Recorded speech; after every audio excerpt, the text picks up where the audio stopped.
can you elaborate more about the Switzerland peace conference intended to solve Yeah. the Russia-Ukraine crisis? Please don't call it a peace conference because it has nothing to do with peace. Those who are for peace, they won't supply weapons to the conflict zone, which is this is obvious. This is practice of international relationship, and this is actually not only theory; it's also practice of diplomacy. This is how the things are fixed in lots of international documents, resolutions of international organizations. So you can now watch how those who are still supplying weapons to the terrorist Kiev regime at the same time are calling for so-called peace or peaceful formula or formula of peace and peace conference. This is I think it's bipolar disease or something like that. It's some sort of, I think there are psychological problems. They are doing things which contradicts each other. Why is that?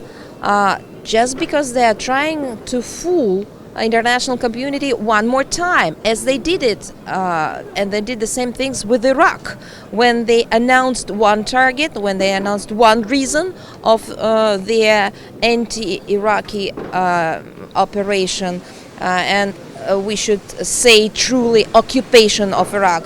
But in reality, it was just another attempt to get more resources, more oil, more possibilities for geopolitical games in the region. They did it many times. For example, how they destroyed Libya.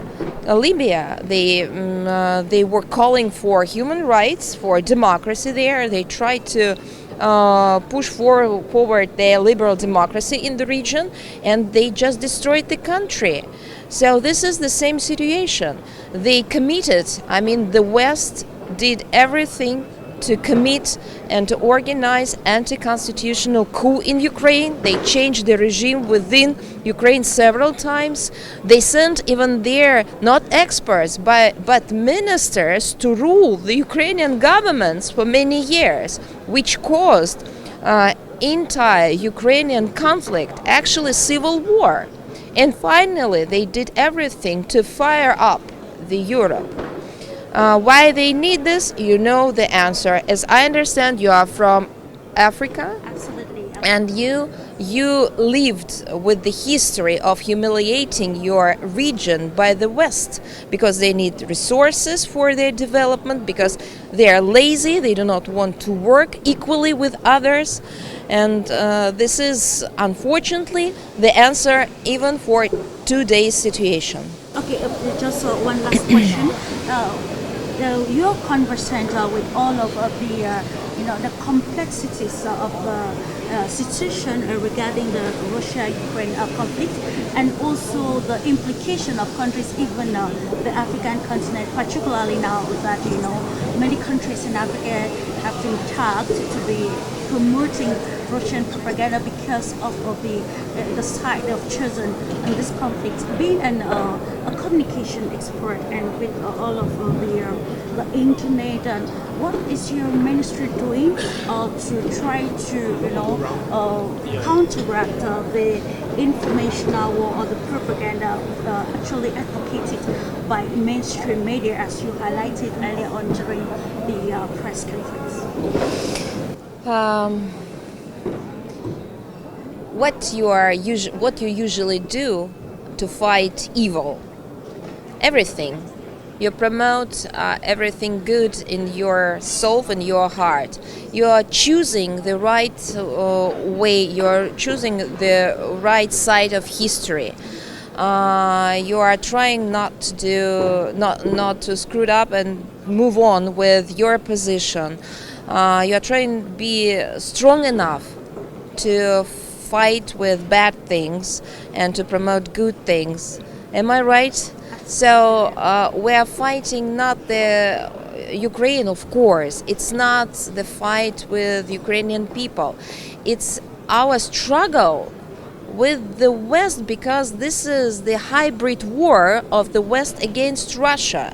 And if it is even more than this because it's like, the battle between good and bad things, between light and darkness. And I think we have evidences of this, which is also obvious. So we should be strong enough to move on towards our goal, which is really clear, transparent, and honest.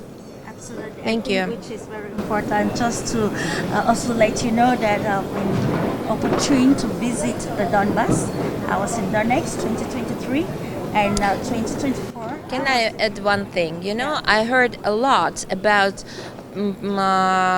attempts to compare the situation in, for example, Gaza with the situation around Ukraine. I've heard lots of right things and I heard lots of false things, wrong things or fake things. There is a possibility to compare the situation, but people should compare the situation in Gaza with the situation in Donbas. And this is absolutely 100% right way to compare, to make this comparison. How people in Donbas were humiliated year by year by Kiev regime and the West. The same situation, people in Gaza and Palestinians in general are humiliated.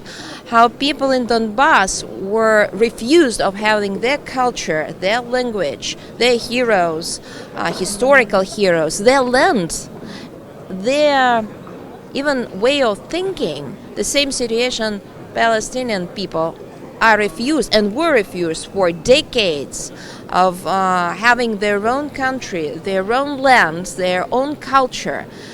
And after that, both the situation in Donbas and the situation in Gaza was, like tricked and showed by the West to the international community upside down. Thank you so much. Thank you.